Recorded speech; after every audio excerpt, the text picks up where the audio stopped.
जब एक बच्चा पूरे कॉलोनी में खेलता है, उस बच्चे को नींद कहीं नहीं आती।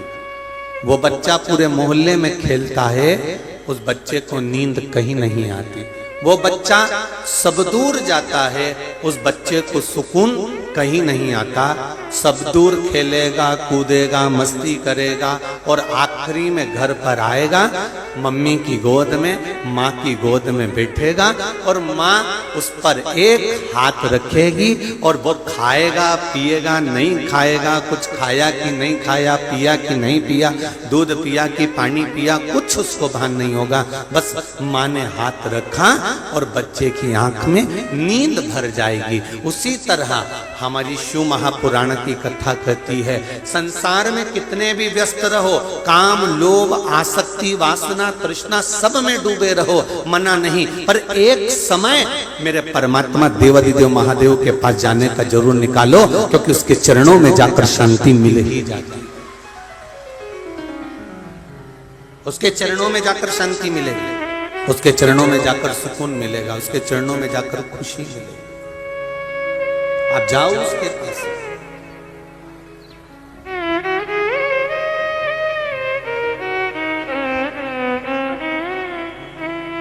कोई कहता है गुरुजी मैं बहुत पापी हूं, कोई कहता है मैंने ऐसा कर दिया, मैंने वैसा कर दिया, हम बहुत पाप करे हैं, हम कैसे भगवान के सामने जाएं? शिव महापुराण की कथा कहती है, आपने कितना भी पाप करा है, आपने कितना भी बेकार काम करा है, आपने छल करा, बेईमानी करी, कपट करा, प्रपंच करा, झूठ बोला, लोभ करा, जो भी कुछ करा, माना एक छोटा सा बच्चा कीचड़ में जाकर अगर गिर जाता है तो कीचड़ में से उसको मोहल्ले वाले निकाल जरूर देंगे, पर उसके कीचड़ को साफ करेंगे क्या मोहल्ले वाले? नहीं करेंगे। बच्चा जब कीचड़ में जाकर गिर गया, उसको मोहल्ले के लोग निकाल जरूर देंगे, पर साफ जब बच्चा रोता रहेगा तब माँ और बाप, माता और पिता ऐसे होते हैं जो कीचड़ में लथपथ बच्चे को भी अपने गले से लगाकर उसके कीचड़ को साफ कर देते हैं, उसको स्नान करा देते हैं। आप कितने भी कीचड़ में लथपथ, आप कितने भी कीचड़ में डूबे हुए हो, आप कितने भी कीचड़ में गिर गए हो, चाहे वो लोभ का हो, काम का हो, आसक्ति का हो, तृष्णा का हो, वासना का हो, जितने कीचड़ में हम फंसे हुए हैं, देवाधिदेव महादेव के चरणों में प्रतिदिन जाना चाहिए। शंकर भगवान को एक लोटा जल रोज चढ़ाना चाहिए। क्यों? क्योंकि वो हमारा पिता, वो हमारी माता है, तो ये निश्चित है कि हमारे कीचड़ को भी वो साफ कर ही देगा। इसकी निश्चितता, वो करेगा ऐसा।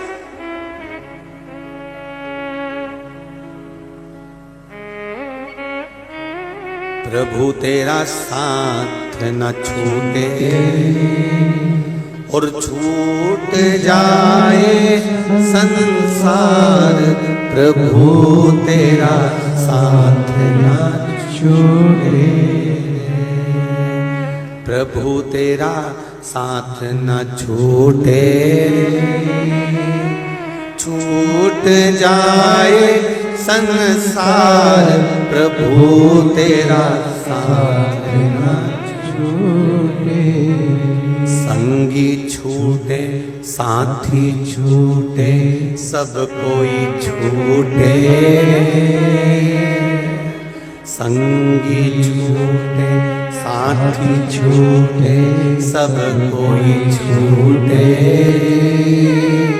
छूट जाए संसार, भोले तेरा हाथ न छूटे। बाबा बस इतनी कृपा करना, सब छूटे पर तेरा साथ न छूटे। अगर वो छूट गया तो अंत समय याद आने वाला।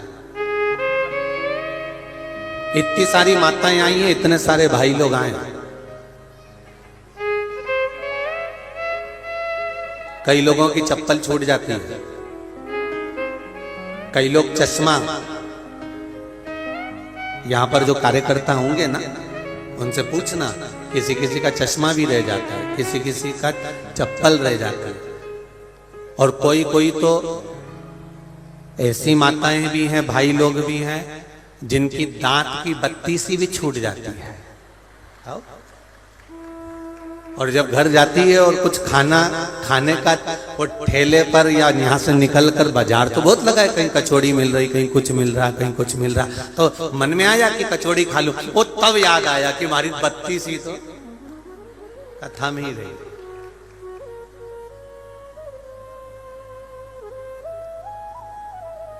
ध्यान देना जरा, बत्ती सी खाते समय याद आती है, चश्मा पढ़ते समय याद आता है, और मेरा महादेव मरते समय याद आता है। बत्ती सी तब याद आएगी जब आप कुछ खाने की तैयारी में हो। मेरी बत्ती सी मैंने झोले में रखी थी, वो झोले में से कहां गई? क्योंकि कथा में गई थी, कहीं गिर गई होगी। चश्मा, अरे मैं गया था कथा में, ना जाने वो चश्मा कहां रह गया, मैं बाद में ढूंढ रहे हो। और जब पढ़ने का समय आया, जब कुछ देखने का समय आया, जब पैसा निकाल कर गिनने का समय आया, तब चश्मा याद आया, अरे मैं चश्मा लेकर कथा में गई थी, मेरा चश्मा ना जाने कहां गिर गया। भाई पढ़ते समय चश्मा याद आ रहा है, खाते समय बत्ती सी याद आ रही है, और मरते समय मेरा देवाधिदेव महादेव याद आ रहा है कि मेरी पूरी जिंदगी निकल गई, मैंने भजन क्यों ना करा।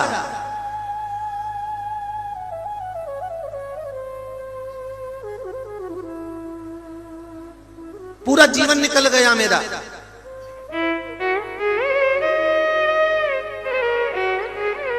पूरा जीवन, और हम भजन नहीं कर पाए।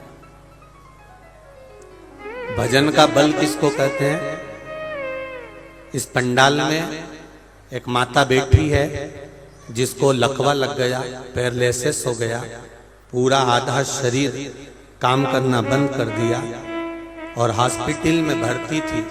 डॉक्टर ने कहा सालों लगेंगे ठीक होने में, तो उसने अपने परिवार वालों से कहा मुझे ले जाकर केवल अशोक नगर की शिव महापुराण की कथा में छोड़ दो, बाकी का महादेव निपटेगा कि मैं ठीक होती हूँ कि नहीं होती। कहीं बैठी हुई है वो, जहां भी बैठी हो खड़ी हो जाना, पैरालिसिस से आधा शरीर में। और उसने पत्र में लिखा है, पहले दिन की कथा में जब यहाँ पहुंची तो गाड़ी में डालकर लेकर आए थे, और आज मेरा शरीर जो आधा हॉस्पिटल में बताया था बेकार, और मुझे चलना नहीं होता था, उठना नहीं होता था, हाथ पैर काम नहीं कर रहा था, आज तीसरे दिन की कथा में मैं पत्र लिखकर भेज रही हूं कि मेरा शरीर काम करना चालू कर दिया।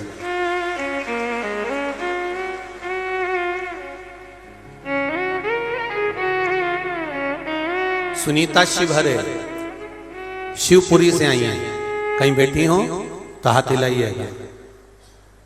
अगर दूसरे तीसरे नंबर के पंडा आती हैं क्या? दोनों हाथ हिला दो जरा। श्री शिवाय नमस्तुभ्यम। अब देखिए इनके शरीर पर पैरालिसिस दिख रहा है कहीं? दोनों हाथ हिलाओ जी जी।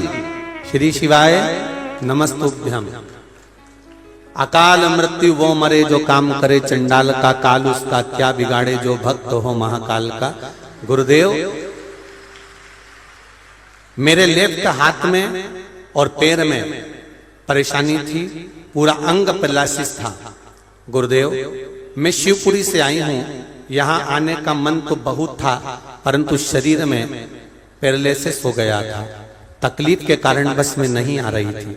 फिर डॉक्टर के एडमिट करा, दिखाया, तब वहीं से छुट्टी लेकर कि मुझे तो शिव कथा में जाना है, और विचार कर मैं यहाँ पर पहले दिन गाड़ी से आराम से लेटकर यहाँ पहुंच गई।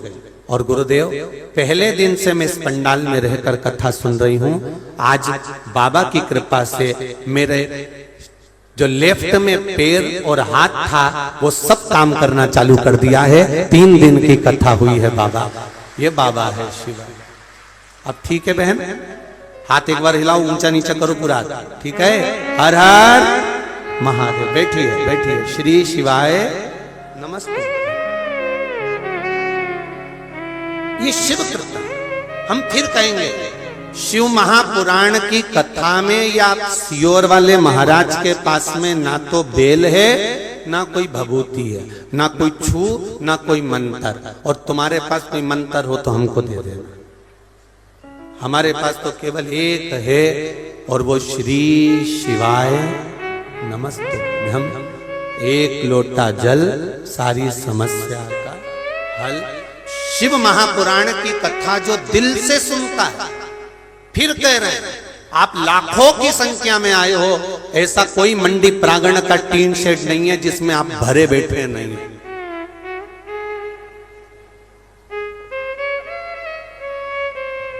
150 एकड़ का ये मंडी का प्रांगण, चारों तरफ जब आप निकलते हो तो चारों तरफ आप ही आप नजर आते हो, जैसे सोयाबीन और गेहूं नजर आता था।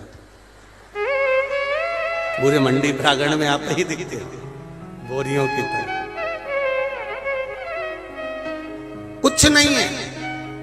जितने बैठे हो कथा में और जितने आस्था चैनल पर सुन रहे हो, जितने फेसबुक यूट्यूब पर कथा सुन रहे हो, आप दिल से सुनो, हृदय से सुनो। और फिर निवेदन करूंगा, दिल से उसकी कथा सुनने के बाद उसको कहकर जाना, मैंने सुना है कि तू 3 महीने में देता है, तेरा इंतजार करूंगी मेरी। और मेरा विश्वास है कि ये पत्र जो आ रहे हैं इसमें एक पत्र तुम्हारा भी होगा अगली कथा में, ये निश्चित है, निश्चित।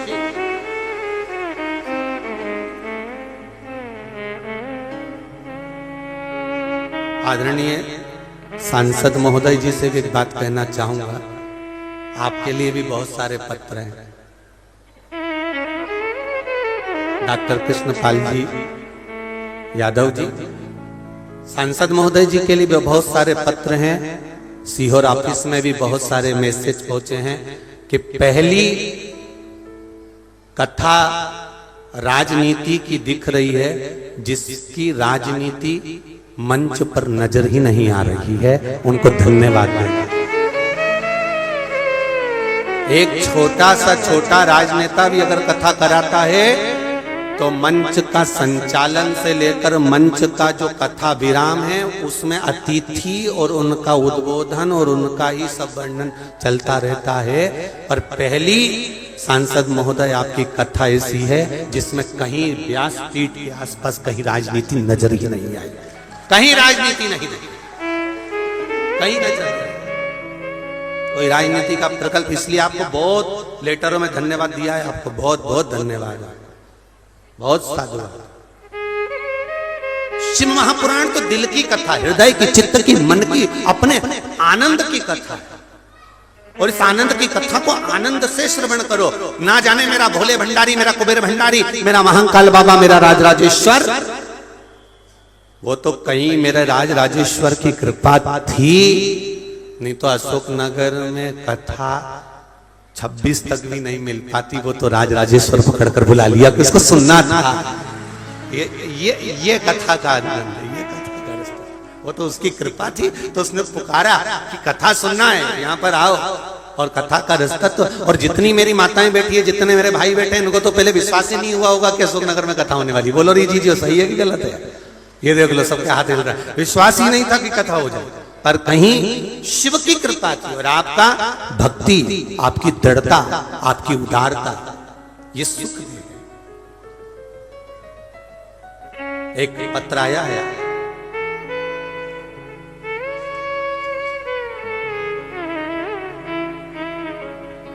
श्रीमती पिंकी शर्मा शादोरा अशोक नगर से हैं। कहीं बैठी हो तो हाथ हिलाइएगा। आप ही हैं? दोनों हाथ हिला दो एक बार। श्री शिवाय नमस्तुभ्यम। बाबा, पर बेलपत्री और 1 लोटे जल की कीमत क्या होती है गुरुदेव? मैं जानती हूँ। मैं विगत 3 वर्ष से आस्था चैनल पर आपकी कथा सुन रही हूँ। मेरे पापा जिनकी उम्र 85 वर्ष है, उनके पूरे शरीर में एलर्जी हो गई थी। कई साल तक वो एलर्जी रही, पूरा शरीर डैमेज होना चालू हो गया। ना जाने कितने डॉक्टर को बदल दिया, बड़े से बड़े डॉक्टर नागपुर अन्य जगह भी दिखा दिया, पर आराम नहीं मिला गुरुदेव। बाबा के मंदिर जाना चालू करा और वहां से 1 लोटा जल चढ़ाकर बेलपत्री लाकर मैंने अपने पिताजी को देना प्रारंभ करा। बाबा की कृपा से 15 दिन के अंदर एलर्जी समाप्त हो गई और एकदम वो ठीक हो गए हैं। मैं बाबा को धोख लगाती हूँ गुरुदेव। बैठिए बहन। श्री शिवाय नमस्ते। इसमें भी लिखा है सांसद जी आपके लिए पत्र नीचे। यहां तक हमारा है, यहां तक तुम्हारा है, ठीक है, आपके लिए लिखा है। धन्यवाद देना पूरे अशोक नगर से सांसद महोदय को, जो हमारे दिल की मुराद पूरी कर दी। अशोक नगर में शिव महापुराण कथा करना, आधा आधा पत्र आपके लिए लिखा हुआ। ये शंभु है, औघड़ दानी।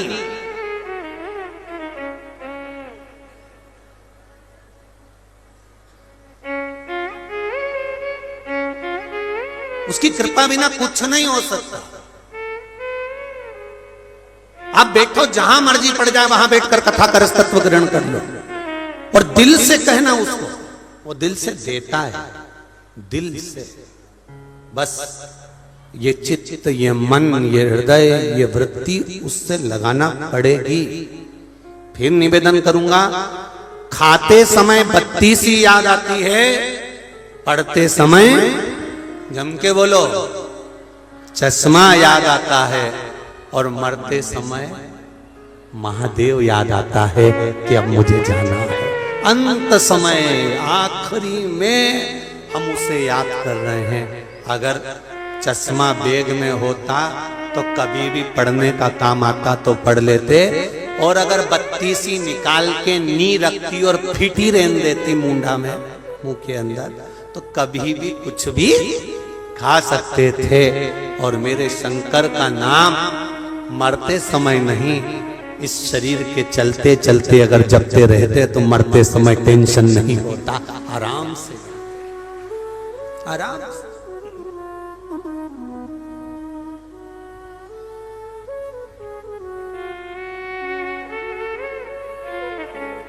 अंतिम बिंदु सवर जाता, अंतिम बिंदु सुधर जाता। महाराज,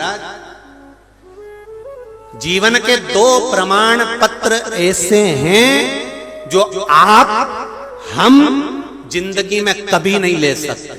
संसार का मनुष्य 2 प्रमाण पत्र कभी नहीं ले सकता, एक जन्म प्रमाण पत्र और एक मृत्यु प्रमाण पत्र। संसार का कोई मनुष्य लेता ही नहीं। जन्म प्रमाण पत्र भी तुम्हारे मां बाप लेंगे, और मृत्यु प्रमाण पत्र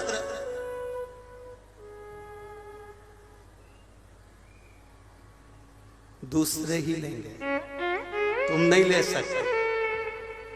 जन्म का प्रमाण पत्र भी माता पिता ने लिया, स्कूल में जमा करना है, यहां जमा करना है, तो जन्म का प्रमाण पत्र भी कोई दूसरा लेता है, और मृत्यु प्रमाण पत्र भी कोई दूसरा लेता है। उसके बाद भी मनुष्य अकड़ में जीता है, उसके बाद भी अकड़ में जीता है। मेरे बिगड़ पत्ता नहीं हिल सकता, तो मृत्यु प्रमाण पत्र लेके बता, जा मत ले। कठिन, बहुत कठिन। पूरी जिंदगी बंधन में जिए हैं। जन्म था तो माता के गर्भ में बंधन था, बड़े हुए परिवार का बंधन था, और बड़े हुए मालूम पड़े जीवन व्यस्तता का बंधन था, और मरे तो मरने के बाद अर्थी पर भी बंधन था। पूरी जिंदगी बंद बंद कर निकली है। अगर देखा जाए तो जिंदगी खुलकर हमने कहीं नहीं जी। अगर जिंदगी खुलकर जी है तो केवल शिव महापुराण की कथा में बैठकर अपनी जिंदगी को खुलकर जी, खुलकर। मेरा अशोक नगर वालों से निवेदन है, आप अगर दिन में आकर कथा का रसतत्व यहाँ दर्शन नहीं कर सकते, देख नहीं सकते, सुन नहीं सकते, तो आसपास के लोगों से और अशोक नगर वालों से निवेदन है कि रात्रि का एक बार आकर यहाँ का माहौल का आनंद लेना। 8-8, 10-10 हजार लोग रात्रि में दूर दूर से आकर इस पंडालों में जब सोते हैं और रात में भजन गाते हैं, उनका श्री शिवाय नमस्तुभ्यम चलता है, उसको देखने लायक। कभी मौका मिले अशोक नगर वालों, अपनी पत्नी को और बच्चों को कहीं घुमाने ले जाना तो 7 दिन के लिए विचार कर कर जाना कि गाड़ी में बैठो और मंडी प्रांगण में जाना है। रात्रि को जितने भगत लोग यहाँ बैठे हुए हैं, जितने भगत यहाँ रात को 8-8, 10-10 हजार लोग रात भर रहते हैं। 8 से 10 हजार लोग यहाँ रहते हैं। और धन्यवाद दूंगा यादव परिवार को, सांसद महोदय आपको और आपकी कार्यकारिणी को, जो 10,000 आदमी को भी इतने प्रेम से चाय नाश्ता भोजन देता है कि मालूम ही नहीं पड़ता कि कब भोजन प्रसाद हो जाता। धन्यवाद। एक को भी चिल्लाकर नहीं, एक को भी कष्ट देकर नहीं, सबको प्रेम से। आप कहते होगे गुरुजी आपको कैसे मालूम पड़ जाता है? यहाँ से मैसेज सीहोर जाता है ऑफिस में, और वो मैसेज हमारे पास आता है तो हम पढ़ते हैं, तो लोग लिख के भेजते हैं कि हमको यहाँ पर अच्छा लग रहा है, आज हमको भोजन में ये मिला। हम पूरे 2 दिन का भोजन भी बता सकते हैं कि आज ये खिलाया था, कल ये खिलाया था। एक एक चीज वहां जाकर सूचना पहुंच जाती है। इतना स्नेह, इतना। कभी रात को आकर दर्शन करो, सब भजन में लगे मिलेंगे। श्री शिवाय नमस्तुभ्यम। सब अपना अपना जहां गादी लगी है, जहां पर कालीन बिछा है, वहां बैठे और भगवान का भजन कर रहे हैं, नाम जाप कर रहे हैं। सुबह उठे, जल्दी से उठकर तुरंत गए और जाने के बाद में स्नान वगैरह करा, शौचादि कर्म करके अपनी जगह पर बैठ गए। तुम तो बाद में आते हो, 1 बजे कथा चालू होती है तो 11-12 बजे आते हो। इनसे पूछो जो पूरी रात अपनी जगह संभाल कर बैठते हैं और सुबह से फिर जगह संभाल कर बैठ जाते हैं, उनसे पूछो। और जो लेट आते हैं वो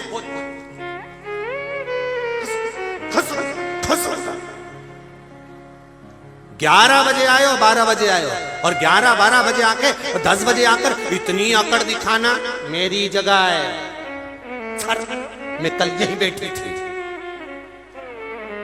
अब उसको थोड़ी ना मालूम, वो रात को आई बेचारी, गाड़ी से उतरी, उसने अपना बिस्तर बिछाया, बैठ गई आराम से और कथा सुनती रही। वो पूरी रात जगह संभालती है, सवेरे स्नान कर कर, कई बार तो भीड़ बड़ी हुई दिखती है तो खाने पीने बाहर भी नहीं जाती, अपने पति से कह देती चाय ला दो, मैं यही पी लूंगी, जगह संभाल, जगह संभाल कर।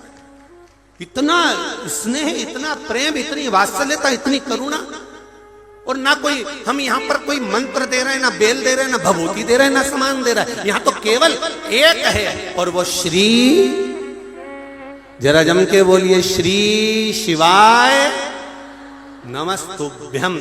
इसके सिवाय कुछ भी नहीं है। ये मूल मंत्र का आनंद, शिव महापुराण का रस तत्व, शंकर को जानना है और हमारी जिंदगी का सर्वस्व मेरे देवाधिदेव महादेव को समर्पित कर देना है। इससे ज्यादा कुछ भी नहीं, कुछ भी नहीं।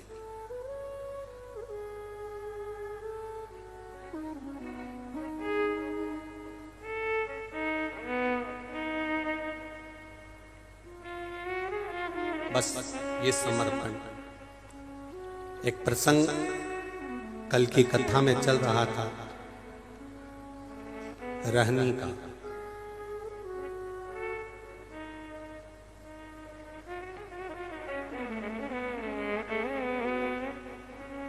रहनी एक बहन है और उसका भाई है रहू, जो पिंडदान करने के लिए गया है गया जी में।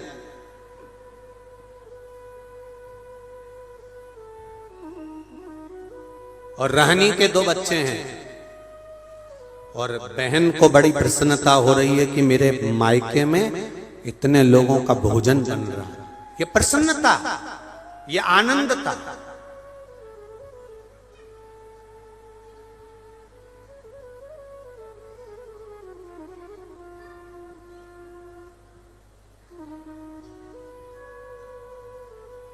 कब मिलेगा ये मौका अशोकनगर वालों को, इतने सारे शंकर जी के भक्तों का सम्मान करने का, इतने सारे शंकर जी के भक्तों का आदर करने का? ये मौका शंकर भगवान की कृपा से मिला है। मैं सबको धन्यवाद देता हूं जो कहीं कहीं पानी पिला रहे हैं, कहीं फल बांट रहे हैं, कहीं प्रसाद खिला रहे हैं। सबको धन्यवाद, प्रत्येक समाज को धन्यवाद है जो आगे बढ़ बढ़कर इन सेवक बनकर सेवा कर रहे हो। ये मौका नहीं मिलने वाला दुनिया में कभी भी।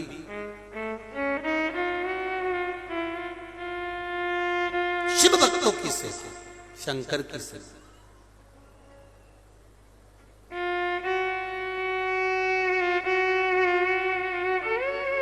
कई लोग हमसे कहते हैं गुरुजी आप कभी अमरनाथ जी जाएं तो अमरनाथ जी में जाके दर्शन करना, इतने भंडारे लगाते हैं लोग बाग, इतनी सेवा करते हैं। हमने कहा हम अमरनाथ जी के भंडारे तो नहीं देखे हैं, पर शिव महापुराण के भंडारे तो हम गाड़ी से निकलते हैं तो देखते हुए जाते हैं कि लोग कितनी सेवा में लगे रहते हैं। ये जरूर देखते रहनी को प्रसन्नता है कि मेरे मायके वाले इतने लोगों को भोजन करा रहे हैं, इतने सारे लोग भोजन करने आ रहे हैं। रहनी की प्रसन्नता, ये आनंदता।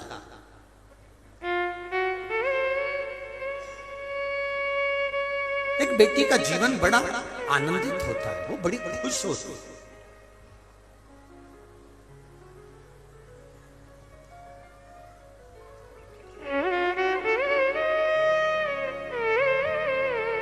मायके का जब नाम आता है ना, तो प्रत्येक बेटी के चेहरे पर प्रसन्नता आती है। उसको कोई मुस्कुराने का कोई शुल्क नहीं है, परंतु उसके मायके का नाम आया और वो प्रसन्न हुई। प्रसन्न। अभी अशोकनगर में कथा चल रही है, जितनी भी बहन बेटियां हैं ना बाहर की, सब फोन लगा रही होगी तुम लोगों को, ये पक्का। भाभी तुम जा रही कि नहीं जा रही कथा में, कैमरा में तो तुम दिखी नहीं।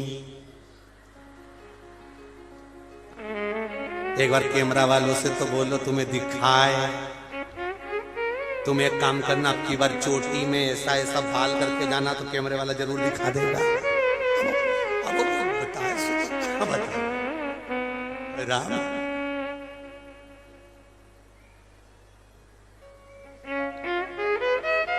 शिव कृपा।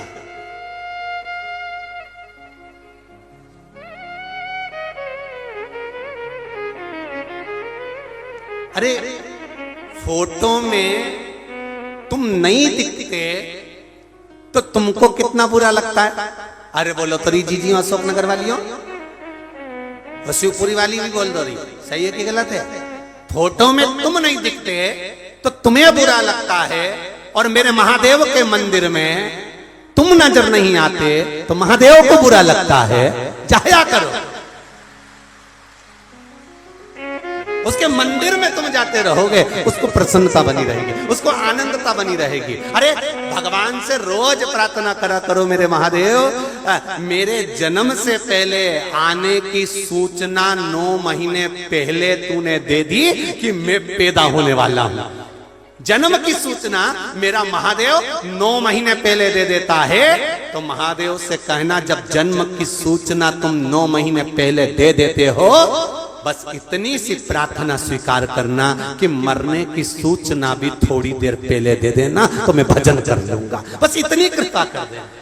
जब जन्म की सूचना 9 महीने पहले दे देते हो कि 9 महीने पहले आने वाला है, आने वाला है, आने वाला है, तैयारी करो, ये करो, वो करो, कपड़ा सिलो। बूढ़ी बूढ़ी माता बाकी पुंथरिया सिलती हैं, छोटा छोटा गदेली का कपड़ा फाट देती हैं, कम्बल को काट कुटा के छोटी छोटी गुड़िया बना लेती हैं। पूछो बुजुर्ग माता से, आने की सूचना 9 महीने पहले मिल जाती है कि ये आने वाला है। भगवान से कहना महादेव मेरे मरने की सूचना भी कम से कम 2 दिन, 15 दिन, 20 दिन पहले दे देना कि मैं मरने वाला हूं। पर ऐसा होता है क्या? आने की सूचना मिल जाती है पर जाने की सूचना नहीं मिलती। उसका कारण क्या है? केवल एक कारण जो स्वामी विवेकानंद जी ने रामकृष्ण परमहंस से करा था कि गुरुजी भजन कब करना चाहिए, तो गुरुजी ने कहा मरने के 5 मिनट पहले। रामकृष्ण परमहंस जी ने कहा स्वामी विवेकानंद को। स्वामी विवेकानंद ने प्रश्न किया कि भजन कब करना चाहिए? रामकृष्ण परमहंस जी ने कहा मरने के 5 मिनट, 2 मिनट, 1 मिनट पहले।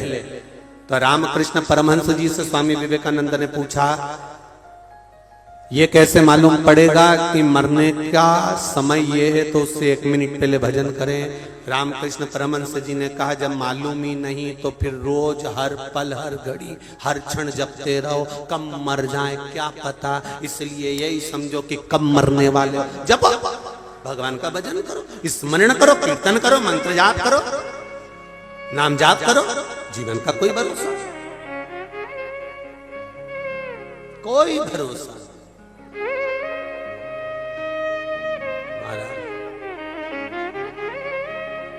साथ देती नहीं ये किसी का क्या भरोसा है इस जिंदगी का, कोई भरोसा नहीं।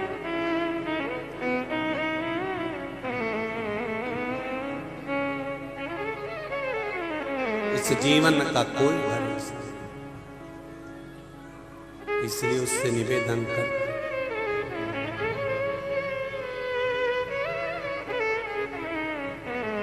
हे शंभु, हे शंभु, हे दया, तेरी कृपा चाहिए। क्षमा बुझ जाएगी जलते जलते। महाराज, ये जीवन का कोई ठिकाना नहीं, कोई ठिकाना। आज है कल नहीं है, इसलिए हर पल, हर क्षण, हर घड़ी भगवान का भजन करते हैं, जो समय मिल जाए।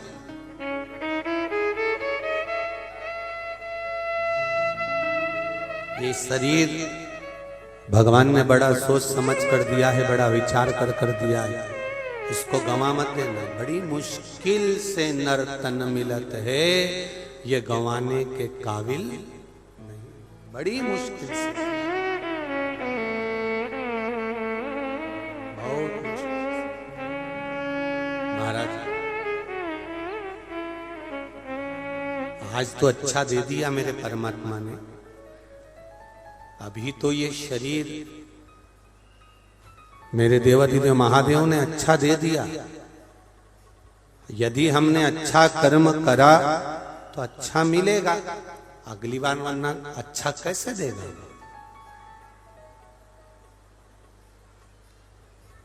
मिलेगा कैसे? एक प्रसंग हम पहले भी कहे, आज फिर कहते हैं कि एक बार एक सेठ जी के यहाँ कथा थी, गए, देखा, उन्होंने अपना पूरा घर दिखाया, पूरा घर, पूरा मकान। गुरुजी, ये मेरे बड़े बहू का कमरा है, बड़े बेटे का कमरा, हमने बहुत जोरदार बना, बहुत बढ़िया। गुरुजी, ये मेरे छोटे लड़के का कमरा है, मैंने कहा बहुत बढ़िया है। गुरुजी, ये हॉल, ये किचन, बहुत रसोई घर, ये हमने बहुत अच्छा बना।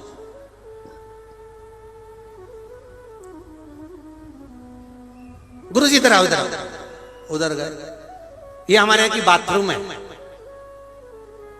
तो हमने आशीष से कहा ये दिखाना जरूरी थी का? अब तुमने घर दिखा दिया तो बाथरूम दिखाना, देखो तो इसके नल देखो, इसका सिस्टम देखो, इसका ऐसा देखो, वैसा देखो। हमने ठीक है, अब वो बाथरूम देख रहे थे, देखते देखते जहाँ गीजर लगा था, गीजर के पास में एक छिपकली चिपकी हुई थी। हमने छिपकली को देखा और हंस दिया।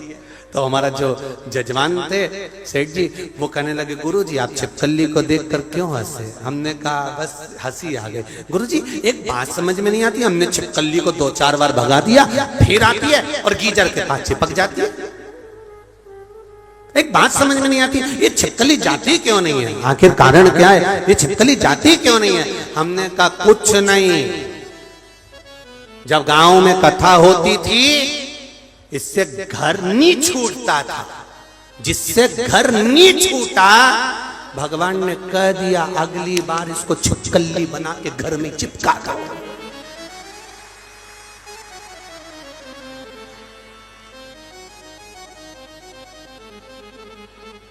7 दिन कथा चली, शादी में जाना हो तो तैयारी, कहीं जाना हो तो तैयारी, और के कहीं जाऊं तो तैयारी। और मन में आया कैसे कथा में जाऊं, इतनी भीड़ पड़ रही होगी, कुछ भी हो,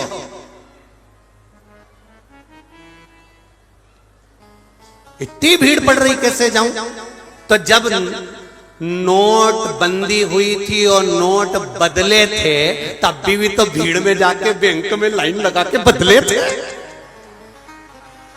तभी भी तो बदले थे। जब कह देती इतनी भीड़ में नहीं जाऊंगी, 2 साल बाद बदल के आऊंगी, और 2022 में बदलने पहुंचा तो बैंक वाले भी कह दे डोकरी, अरियो अम्मा चल जाए यहां से। अब कोई बदला है? बदलने का भी समय होता है। इतने समय से इतने समय तक नोट बदलाएगा। बोलो बोलो, सही है कि गलत है?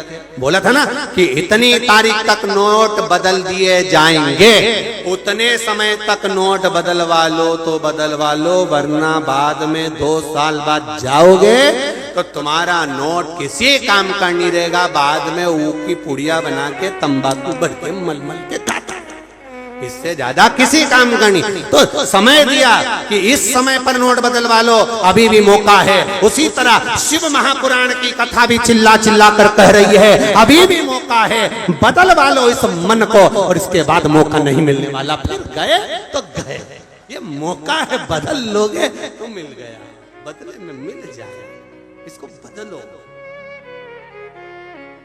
बाद में 500 का नोट और 1000 का नोट कई काम नहीं आएगा, घर में पड़ा रहेगा। फिर उसको कांच में भी जड़वा के रखोगे तो कोई फायदा नहीं है, कहीं धरोगे भी तो कोई फायदा नहीं। और रहनी सुनो,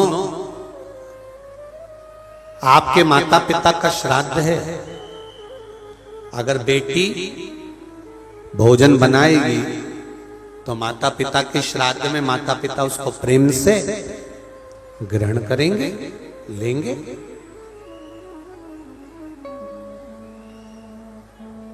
बहुत समझने वाली बात है श्राद्ध पक्ष की। एक निवेदन आप सबसे करना चाहेंगे कि इसको जरा समझिए, इसको जरा जानना कि आप अपने घर में अगर नाना नानी का श्राद्ध कर रहे हो, भोजन बना रहे हो तो ठीक है, पर मायके में जाकर श्राद्ध का भोजन अगर बेटियां बना रही हैं, ससुराल से गई मायके और मायके में जाकर अगर बेटियां भोजन बना रही हैं तो वो श्रेष्ठ नहीं। मायके में जो भाभी हैं, भैया हैं, परिवार है, कुटुंब है, वो भोजन का निर्माण करे तो उसमें सुख का अनुभव होगा। पर भाभी ने कहा जी भोजन आपको बनाना है क्योंकि आपके माता पिता का श्राद्ध है, तो माता पिता प्रसन्न होंगे, माता पिता को आनंद की अनुभूति होगी, माता पिता आनंद में होंगे। रहनी ने कहा ठीक है, अगर मेरे माता पिता मेरे हाथ का भोजन करना चाहते हैं तो मुझे बनाने में क्या दिक्कत है, मैं बना देता।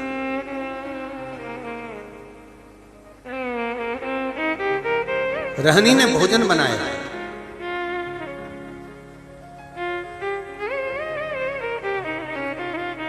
इंतजार कर रही है बेटी।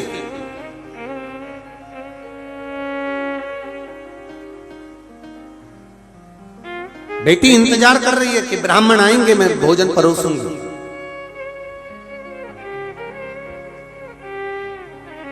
और ब्राह्मण आए तो मैं भोजन परोसूं, इसका इंतजार बेटी को हो रहा था। पर रहनी ने देखा ना कोई ब्राह्मण आया, ना कोई संत आया, ना कोई सदगुरु आया, ना कोई वहां भोजन करने के लिए पहुंचा। अगर वहां पर पहुंचे तो केवल भाभी के मायके वाले पहुंचे, जो सब भोजन करने के लिए लग गए। और रहनी से कहा गया कि इन सबको भोजन परोस दिया जाए। भोजन परोसा गया, सबने खाया। आखिरी में रहनी जब भोजन के लिए बैठी तो भाभी ने कहा जी हमारे गोत्र का श्राद्ध है, इसलिए आप इस गोत्र में भोजन मत करो।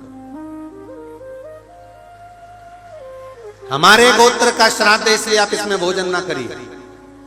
रहनी को उठा दिया गया तो रहनी ने पत्तल जो लगी हुई थी उसको उठाकर कहा क्या भाभी मैं अपने बच्चों के लिए, क्योंकि वो तो इस घर के भांजा भांजी लगते हैं, क्या उनके लिए भोजन ले जा सकती हूँ? रहनी ने जब पूछा तो भाभी ने कहा नहीं दीदी, ये जो बचा हुआ भोजन जब एक पत्तल में लग जाता है तो हम इसको बाहर नहीं भेजते, आप रखे रहने दो।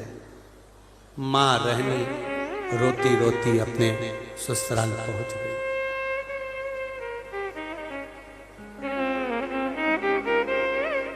आज फिर दिन भर माँ मायके में लगी रही तो लकड़ी लेकर नहीं आई और बच्चों का पेट नहीं भरा।